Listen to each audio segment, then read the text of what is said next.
Bonsoir à toutes et à tous. Merci d'être venus si nombreux pour soutenir le MPCL Paris en présence de son Excellence Monsieur Gadio. Je tiens à souhaiter les bienvenus à toute la délégation de Paris, de Dakar, excusez-moi, en compagnie de Monsieur Gadio ici présent, et leur dire que nous sommes très très honorés de leur présence. Je tiens également à remercier tous les partis qui sont là, les associations, et leur dire merci pour votre présence.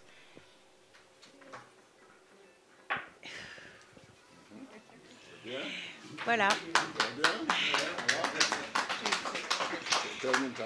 Donc voilà, et voilà, je souhaite la bienvenue à tous. Je suis Madame Awakaye, coordinatrice de ma section à Paris, et donc je souhaite la bienvenue à mes amis qui ont sillonné les rues de Paris.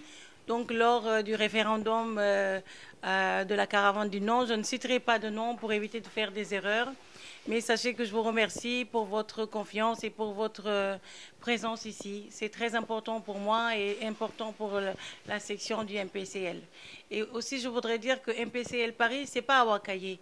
Nous sommes une famille, nous ne formons qu'une seule équipe dynamique et très très dévouée à l'égard de M. Gadio, et nous n'avons qu'un objectif, c'est donc de battre campagne et de gagner donc les élections législatives 2017. Inch'Allah, s'il plaît à Dieu. Voilà.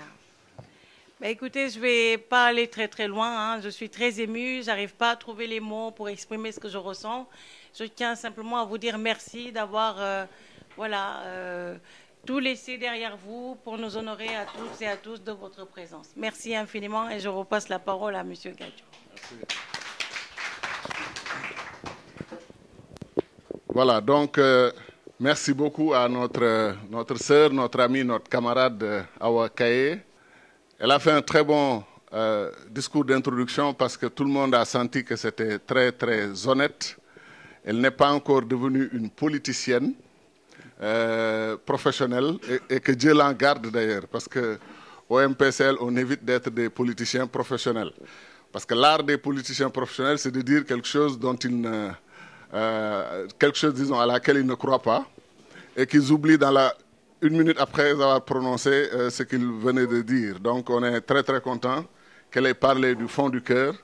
Et c'est une grande amie que j'ai eu la chance de connaître il y a de cela peut-être 6 mois ou un peu plus. Elle était déjà très amie avec beaucoup de militants du MPCL et j'ai eu la chance de la recevoir à Dakar. Et depuis lors, elle s'est beaucoup démenée, elle a beaucoup travaillé, mobilisé beaucoup d'amis. Et elle l'a fait à côté d'amis du MPCL qui étaient avec nous depuis 2011, dont Maître Mariam Ndiaye, qui est à ma gauche, juste à côté de Awa.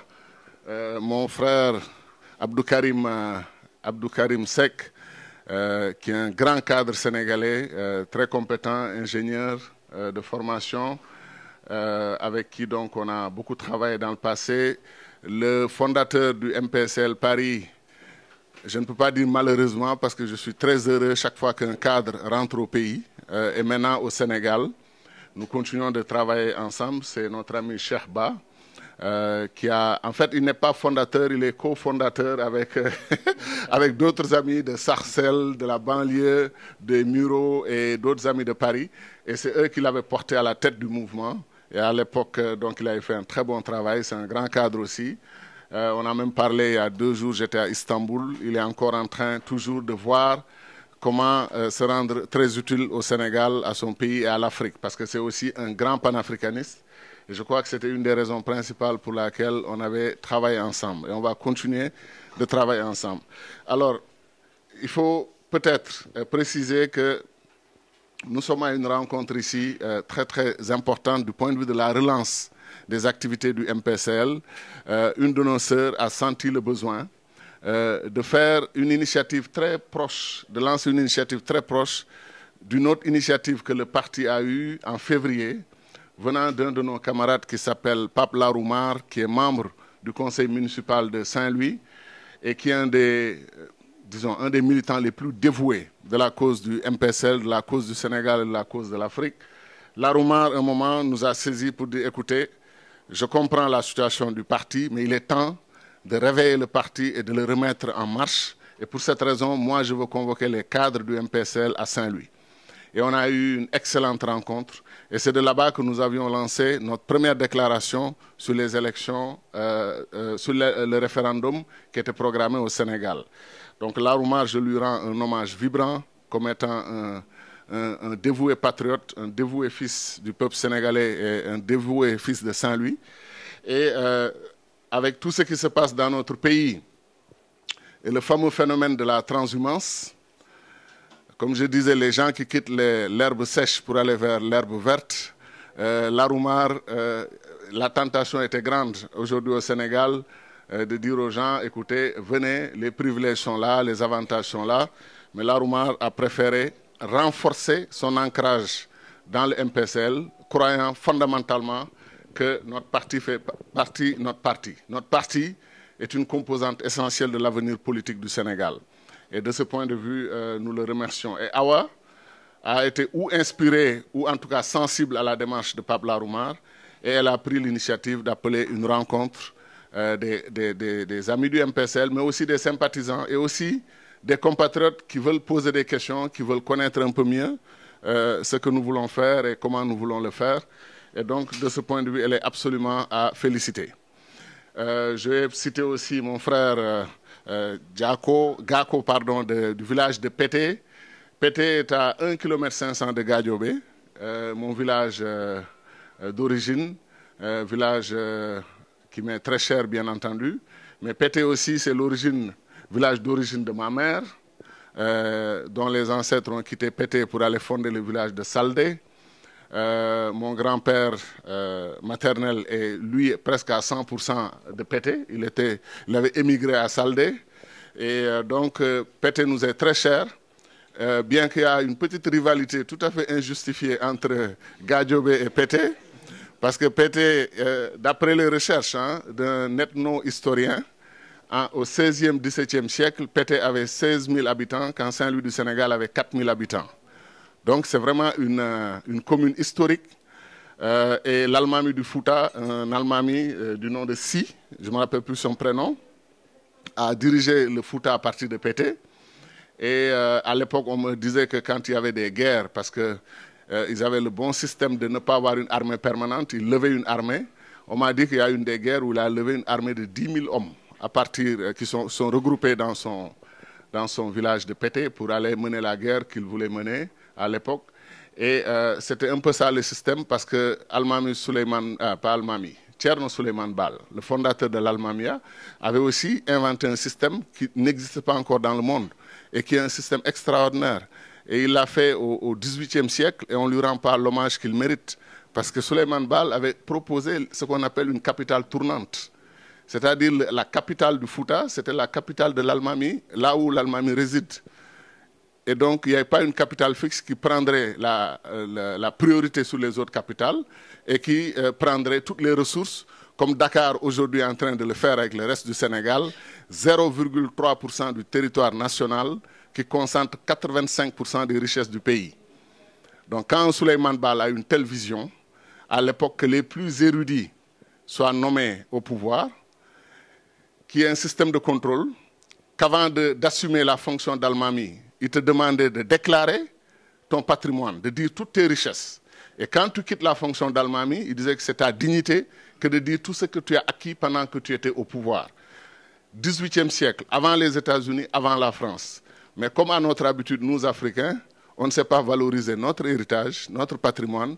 Nous sommes prêts à faire de grands discours sur la démocratie américaine, la démocratie française, alors que des Africains, comme nous, nos ancêtres, ont fait de magnifiques et de belles choses dont nous ne rendons pas compte suffisamment. Alors je parlais donc de la grandeur du village de Pété, mais les gens de Gadiobé diront que Gadiobé a été créé 2 siècles avant Pété. Donc pour cette raison, Même si on est un petit village comparé à Pété, ils disent que Gadiobé est quand même plus grand que Pété. Parce qu'on est plus âgé que Pété, la dividende de l'âge, n'est-ce pas? Donc ça, c'est les rivalités internes, mais je n'ai que des parents, des amis. Et notre frère s'est engagé avec nous depuis les Amis de Gadio en 2007. Ça fait presque 9 ans. Et je suis très heureux de le retrouver ici. Donc, chers amis, c'était un peu pour présenter la table. Et si vous le permettez, d'abord, je remercie tous les amis qui ont fait le déplacement. Nos amis de la presse sont avec nous, je les salue. Et c'est bien qu'ils s'intéressent à toute rencontre où on parle du Sénégal, où on parle de l'Afrique. Ce que je vais proposer comme format, si vous en êtes d'accord, c'est qu'on fasse une première grande rencontre où effectivement on discute du Sénégal et de l'Afrique, mais librement. Et quand on aura fini, on fera une pause café. Et après, les militants du MPCL vont entrer en conclave pour tenir une réunion interne au parti. Et ça, c'est, je pense, la meilleure démarche. Ça nous permet donc d'aborder les deux thèmes librement. Et dans la première rencontre, pourquoi je tiens à cette formule, c'est que c'est une rencontre panafricaine. J'ai un frère de Côte d'Ivoire qui est le premier militant ivoirien du MPCL. Ça, je le félicite, Mohamed Traoré. Mohamed, lève-toi pour que les amis te reconnaissent. Voilà quelqu'un qui a donné du sens à notre mouvement, qui s'appelle Mouvement panafricain et citoyen Louis Jotna. Parce qu'un frère ivoirien a pris sa carte de membre du MPCL. J'étais tellement heureux que j'étais ému aux larmes. Et ça, c'est Mohamed qui a fait ça pour nous. Et j'invite tous les autres frères africains, toutes les autres sœurs africaines qui croient au panafricanisme à adhérer au MPCL. Et ensuite, dans leur pays, à créer des sections MPCL, à créer des sections du mouvement panafricaniste et citoyen. Parce que comme ça, comme disait mon ami Moussa Seck, que je cite dans toutes les rencontres, un grand intellectuel, on était ensemble à Montréal, vous vous rappelez, un brillant cadre africain. Moussa disait que seuls des panafricanistes peuvent construire le panafricanisme. Et il a raison. Seuls des panafricanistes peuvent construire le panafricanisme et il a parfaitement raison. Donc, nous avons aussi des frères mauritaniens dans la salle. Et je les salue. Et je suis fier. Et des sœurs burkinabées, alors, et des camerounaises en plus. Mais là, vraiment, je suis choyé en tant que panafricain, panafricaniste de voir ça dans la salle. Parce que la Mauritanie, on a une histoire particulière. Ma sœur qui vient juste après moi, est mauritanienne depuis 76-77. Pourquoi? Parce que c'est très simple. Une partie de la famille est mauritanienne, une autre partie est sénégalaise. Donc chez nous, s'il y avait ivoirité au Sénégal, je ne suis pas éligible. Une bonne partie de ma famille, si je dois prouver l'origine de mes ancêtres, je serai dans une situation compliquée. Voilà, parce qu'une partie de mes ancêtres, et ils l'assument, sont des, j'allais dire des Mauritaniens, mais c'est plus simple de dire des gens du fleuve. Et comme je dis souvent, ma mère est morte, elle ne savait pas si elle était sénégalaise, mauritanienne, parce que ça importait peu. Ce qui importait pour elle, c'est qu'elle était une femme du fleuve. Et beaucoup de ses parents sont encore dans cet état d'esprit des femmes du fleuve. Donc, très très heureux de rencontrer ces amis-là ici. Et vraiment, la sœur du Cameroun. Le Cameroun est aujourd'hui un des plus grands foyers intellectuels du panafricanisme.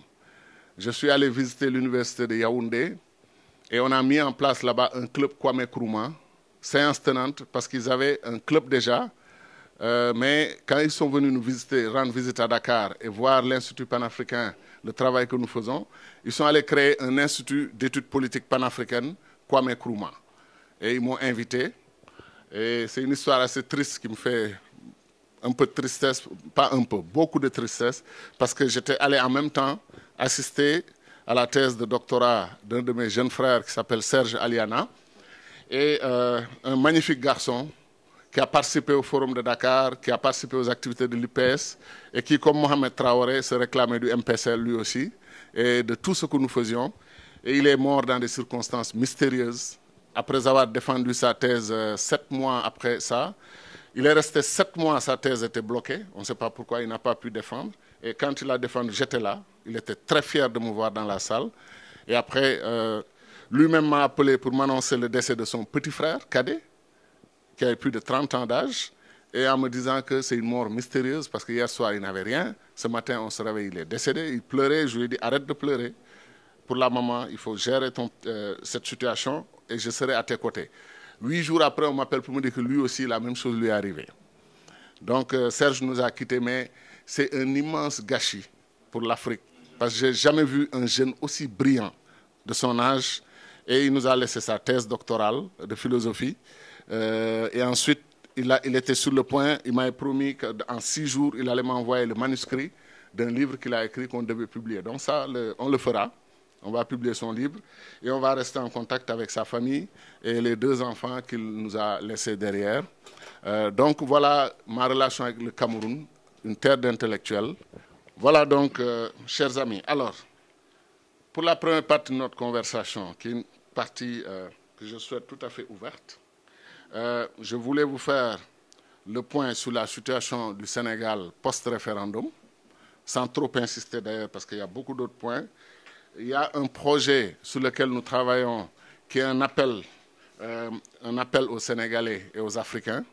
Nous avons déjà le draft, mais nous avons décidé de freiner un peu et de distribuer le document à l'ensemble des compatriotes africains, compatriotes sénégalais, la diaspora, et attendre d'avoir leur réaction, leur input avant de publier la déclaration finale. Donc ça aussi, je vais vous en parler. Vous savez qu'après le référendum, le MPCL a été peut-être le seul mouvement politique ou le seul parti politique à avoir lancé un appel à la concertation nationale et au dialogue national. Nous avons pensé que c'était une urgence de l'heure au Sénégal et j'expliquerai les raisons. Ensuite, je vous ferai très brièvement notre bilan du référendum et ensuite, je vais tirer les enseignements pour la situation actuelle et vous parler après de l'Afrique, de la situation sécuritaire du continent et des perspectives du panafricanisme. Alors, est-ce que je peux faire tout ça en moins d'une demi-heure? Je vais essayer, bien que ça va être un exploit, mais il faut que j'essaye. Et je suis tellement tenté par le café que je vois, si vous me permettez, je prends une pause d'une seconde, parce que je sucre de façon bizarre en mettant un peu de parfum, voilà, et un peu d'eau pour accompagner, voilà. Ça, c'est déjà très sucré comme ça, voilà. J'aurais pu le faire pour vous. Non, il dit j'aurais pu le faire pour vous, ça c'est gentil, mais il faut apprendre à être indépendant et autonome, voilà. Merci en tout cas. Okay. Voilà, donc chers amis,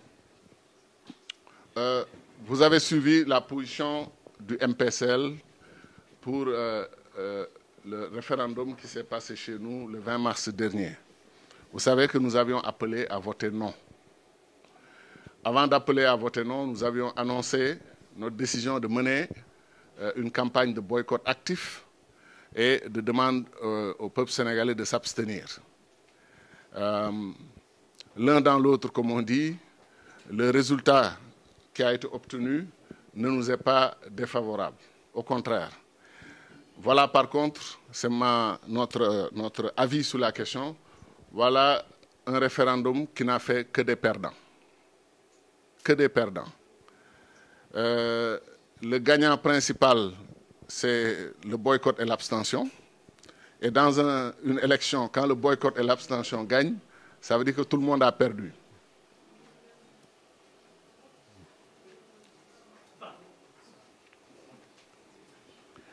Voilà, donc je disais que dans une élection, quand le boycott et l'abstention l'emportent, c'est tout le monde qui a perdu.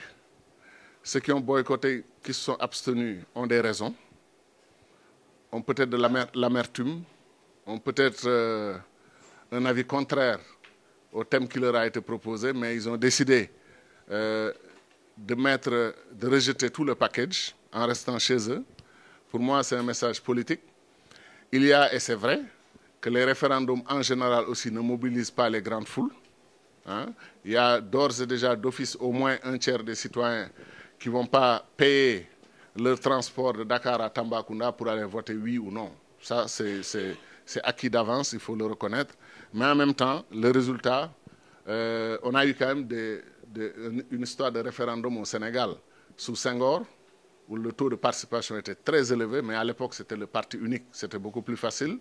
Et ensuite, sous Abdoulaye Wade, on a eu un taux de participation de 61%, ce qui n'est pas mal du tout pour un référendum.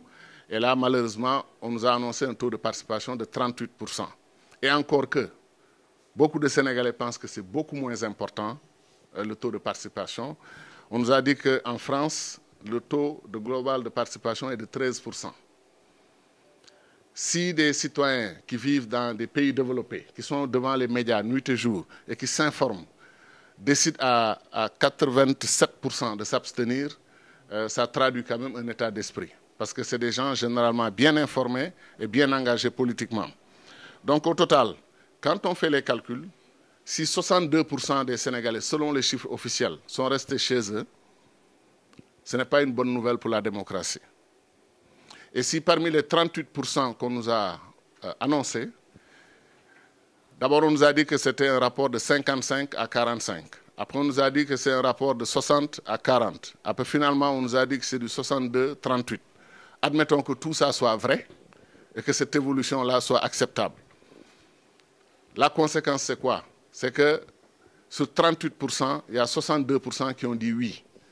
Si vous faites le calcul comparé à l'électorat national, c'est 24% des électeurs sénégalais qui ont approuvé la nouvelle constitution. 24%. Ce n'est pas bon. Ce n'est pas bon pour notre pays, ce n'est pas bon pour une démarche démocratique consensuelle. Nous l'avons dit, nous l'avons écrit et nous avons proposé une déclaration dans ce sens. Et nous ne changeons pas d'avis une seule seconde sur la question.